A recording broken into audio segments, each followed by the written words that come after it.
You ask Tiger to solve. This deals with linear equations with one unknown. The final result is x equals -33/14. Let's solve it step by step. Group all constants on the right side of the equation. Subtract 2 from both sides.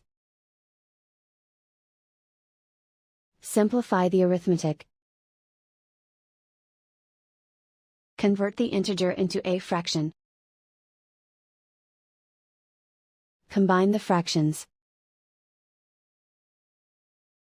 Combine the numerators. Isolate the x. Multiply both sides by inverse fraction 3/2. Group like terms.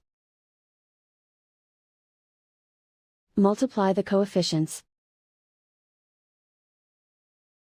Simplify the fraction. Multiply the fractions. Simplify the arithmetic.